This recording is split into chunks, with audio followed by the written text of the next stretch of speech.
इस वीडियो को पूरा देखिएगा। इस वीडियो को देखने के बाद भारत की राजनीति में नया तूफान आने वाला है।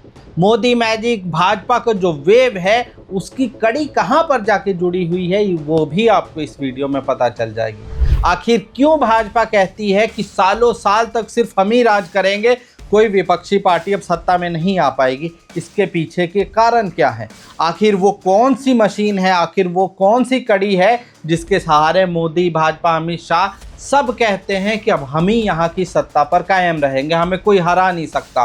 वो 400 पार का नारा यूं ही नहीं लगाया गया था, बल्कि उसके पीछे भी कारण थे। अगर आप उस पूरी कड़ियों को जानना चाहते और जानना चाहते आखिर वो कौन सा सबूत है, आखिर वो कौन सी कहानी है जिसके सहारे भाजपा और मोदी की भाजपा इतने बड़े बड़े दावा करती है, तो आपको इस वीडियो को पूरा देखना होगा। भाइयों बहनों, अरे दुनिया के पढ़े लिखे देश भी जब चुनाव होता है ना, तो बैलेट पेपर पर नाम पढ़ करके भी थप्पा मारते हैं। आज भी अमेरिका में भी। एक बात जान लीजिए, मोदी की भाजपा जब कहती है कि सालों साल तक हम इस देश में राज करेंगे, वो यूं ही नहीं कहते हैं।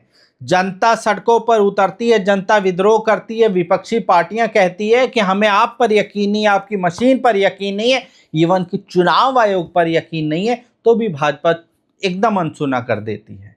सवाल चुनाव आयोग पर उठाए जाते हैं, सवाल ईवीएम मशीन पर उठाए जाते हैं, मगर जवाब भाजपा देती है। आखिर ऐसा क्यों? आखिर ऐसा कौन सा गठजोड़ है, आखिर ऐसी कौन सी कड़ी जुड़ी हुई है जिसके सहारे भाजपा एकदम बैकफुट पर चली जाती है? विपक्षी जितने लोग हैं, चाहे सोशल एक्टिविस्ट लोग हैं, चाहे सड़कों पर उतरी जनता है, वो सब तमाम तरह के सवाल खड़े करते हैं। चाहे वो वोट चोरी का हो, चाहे वो ईवीएम पर शक का हो, चाहे वो चुनाव को मैनिपुलेट करने का मामला हो, हर जगह पर भाजपा बैकफुट पे नजर नहीं आएगी, बल्कि चुनाव आयोग की तरफ से सामने आके थेथराई करती है। आपको जानना होगा कि आखिर वो कौन सी कड़ी है जिसके सहारे भाजपा कहती है कि हम आजीवन चुनाव जीतेंगे। चुनाव कोई भी जीते, मगर सरकार तो हम बनाएंगे। पार्टी कोई भी सत्ता में आएगी, हम तोड़ देंगे। आखिर वो कौन सी चाणक्य के नाम पर धूर्तता है जिसके सहारे भारत की राजनीति को, भारत के लोकतंत्र को खत्म करने की साजिश की जा रही है? खुलासा होगा इसी वीडियो के अंदर होगा और आपको पूरी वीडियो देखनी होगी। कहानी उस पंजाब से शुरू करेंगे जिस पंजाब ने हमेशा भारत की रक्षा करी है विदेशी हमलावरों से। कहानी उसी पंजाब से शुरू होगी जो हमेशा दीवार की तरह खड़ा रहा है बाहर से आने वाली फोर्सेस के सामने कि आप आइए, हम पूरे भारत की रक्षा करेंगे, आप यहाँ से गुजर नहीं सकते।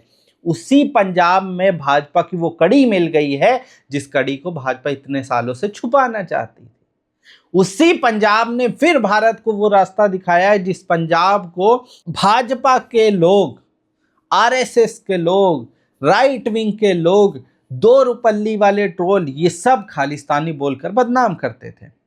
जब किसान आंदोलन शुरू हुआ था तो क्या कुछ नहीं कहा गया था इन पंजाबियों को, मगर उन्हीं पंजाबियों ने आपको रास्ता दिखाया कि हम आपको सीधा रास्ता दिखाएंगे। आपको पता चलेगा कैसे ये मोदी मैजिक के नाम पे फ्रॉड हो रहा है। कि भाजपा जो सब तरफ कहती है कि मोदी मैजिक चल रहा है, मोदी के नाम पे हम चुनाव जीत रहे हैं, भाजपा ब्रांड बन चुकी है, हमारे पास करोड़ों का बजट है, हमारे पास इतने बड़े बड़े ऑफिस है, हमारे पास ईडी, सीबीआई, ये सब, इसके बावजूद भाजपा पंजाब में कुछ नहीं कर पा रही। बहुत बड़ी वजह है जिसकी वजह से नहीं कर पा रही। इंतजार की घड़ियों को ख़त्म करिए और सीधा मुद्दे पर आता है। पंजाब के अंदर अभी नगर निकाय चुनाव हुए, नगर पंचायती के चुनाव हुए, जिला परिषद के चुनाव हुए, नगर निगम के चुनाव हुए। उन चुनावों में जो मोदी मैजिक के नाम पर ब्रांड चल रहा था वो दिखाई नहीं दे रहा, कहीं एकदम हवा में उड़ गया। ऐसा लग रहा है कि मोदी मैजिक है ही नहीं। आपको लगता होगा यार कुछ वजह रही होगी, वहां पर दूसरी पार्टियों का है मामला, इसलिए भाजपा को वोट नहीं मिला। ऐसा नहीं है भाई। भाजपा पंजाब में मजबूत थी, कुछ जगह पर सीटें मिलती थी उनको, दो दो उनके सांसद वहां से चुने जाते थे, अमृतसर, गुरदासपुर से। वो सत्ता के भागीदार रहे हैं, 20-20 विधायक होते थे। वहां पर इतने फटे हाल ऐसे नहीं हो सकता। जब पूरी दुनिया के अंदर मतलब भक्तों का बस चले तो वो चाइना, कोरिया, अमेरिका और जापान, नेपाल, बांग्लादेश सब जगह भारत की सरकार बना दे, तब आखिर ऐसी कौन सी वजह है जो पंजाब में आप सरकार नहीं बना पा रहे? सरकार बनाना तो बहुत दूर की बात, आप नगर पंचायती, नगर परिषद, नगर पालिका नहीं जीत पा रहे। कुछ तो वजह होगी। वजह मिल चुकी है और वजह है बैलेट पेपर। कहा जाता है ना कि तोते की जान गुड़िया में, तो अब समझ लीजिए मोदी भाजपा ये जो चीजें हैं इनकी जान कहां पर है। आखिर क्यों मशीन पर इतना ट्रस्ट है कि नहीं नहीं मशीन रहेगी तो हम सब कर लेंगे। याद है जीतन राम मांझी का वो बयान? जीतन राम मांझी ने खुलेआम कहा कि हम 2000 वोट से पीछे चल रहे थे मगर फला अधिकारी को कहा उन्होंने हमको जितवा दिया। जौन साथी जो 2020 में जब कलेक्टर अभिषेक सिंह जयपुरा में है वो टेलीफोन करे थे कि सर हम तोरा 2700 वोट से पीछे है जिता दिलिए अभी तो 16 वोट से पीछे है, जितावे में कौन दिक्कत है? सीधा सीधा कबूलनामा। इसके बावजूद कहीं देखा कोई कार्रवाई हुई हो, कभी चुनाव आयोग ने एक्शन लिया हो? अभी कोई विपक्षी नेता कुछ बोल देता तो चुनाव आयोग फर लीजिए सर नोटिस, लीजिए सर नोटिस, सर आपने ऐसा क्यों बोल दिया, राहुल गांधी पीसी कर दे। तो ये चुनाव आयोग एकदम ऐसे ऐंठ के बैठ जाता है कि नहीं हम कुछ बोलेंगे। मगर बिहार के वो मंत्री महोदय को नहीं कुछ कहा गया, बिहार के नेताजी को नहीं कहा गया। विपक्ष तो आरोप लगा ही रहा है कि आप जीती ईवीएम की वजह से रहे, आप जीती मशीन की वजह से रहे हो, आप मशीन के नाम पे फ्रॉड करते हो।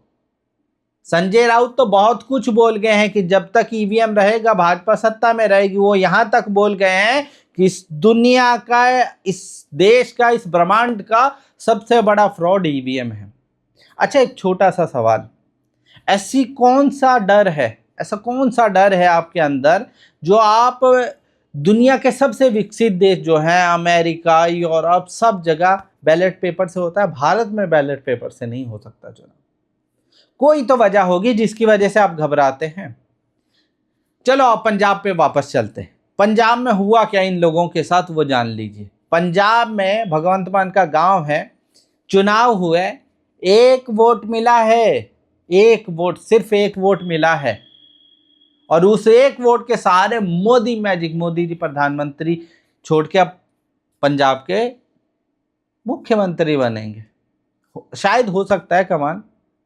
भगवंत मान से पूछा कि आखिर बैलेट पेपर से चुनाव हुआ, भाजपा को 1 वोट मिला है, तो उन्होंने कहा कि जांच चल रही है, जांच करवा रहे कि आखिर वो 1 वोट भी किसने दिया। गांव वाले भी शक करे, 3-4 लोगों पर शक है जिन्होंने वो 1 वोट भी दिया है। ਤੁਹਾਡੇ ਪਿੰਡ ਤੋਂ ਸਿਰਫ 1 ਵੋਟ ਹੈ बीजेपी ਦੀ, ਇਹਦੀ ਵੀ ਜਾਂਚ ਚੱਲ ਰਹੀ ਹੈ ਵੀ ਉਹ ਕੌਣ ਪਾ ਗਿਆ। आखिर मोदी मैजिक कहां चला गया?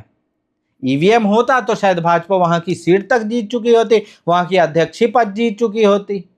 लोग कहते हैं यही बात, क्योंकि वहां पर बैलेट पेपर था तो केवल 1 वोट मिला। शायद हो सकता है कि उस प्रत्याशी ने खुद से खुद को वोट दिया हो, यह भी तो हो सकता है ना।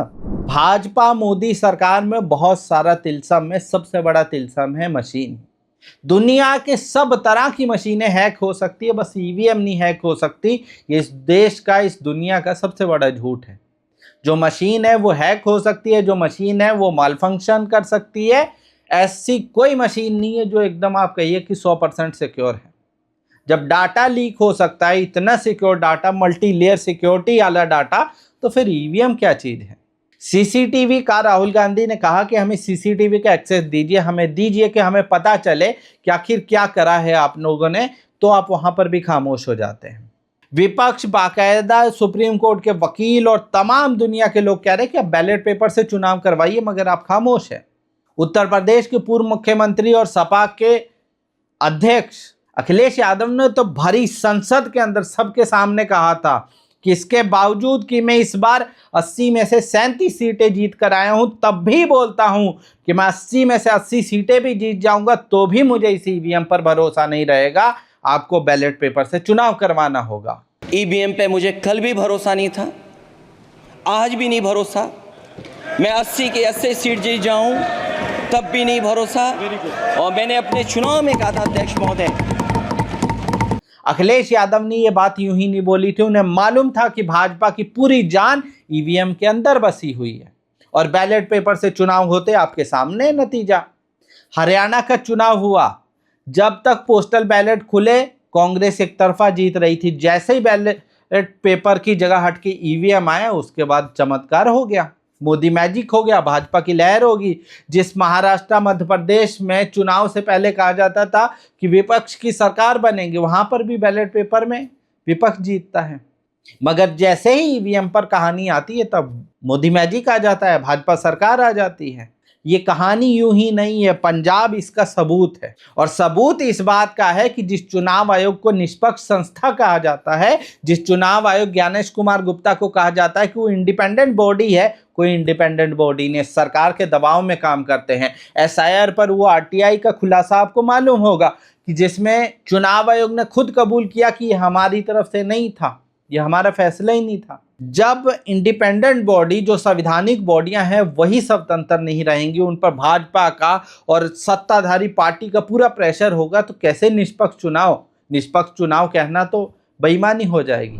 करवाइए बैलेट पेपर से चुनाव, सबने दावा किया आप बैलेट पेपर से चुनाव करवाइए। भाजपा और मोदी मैजिक ना खत्म हो गया तो कहिएगा, भाजपा एक चुनाव जीत जाए तो बता दीजिएगा। आपको क्या लगता है कि भाजपा की असल जान बैलेट पेपर में है? अगर बैलेट पेपर से चुनाव हुआ तो मोदी मैजिक खत्म हो जाएगा। ईवीएम है तो हम सुरक्षित हैं। ये जो किस्सा कहानी है ना, यही उसका क्रंच है। आपको क्या लगता है कि मोदी मैजिक, भाजपा की वेव, ये सब चीजें सिर्फ ईवीएम के सहारे हैं? अपनी इस मुद्दे पर राय हमें जरूर दे, ताकि आने वाली वीडियो में हम इस पर ऐसे और खुलासे करते रहे। धन्यवाद, आपने हमारी इस पूरी वीडियो को देखा, आपका बेहद शुक्रिया।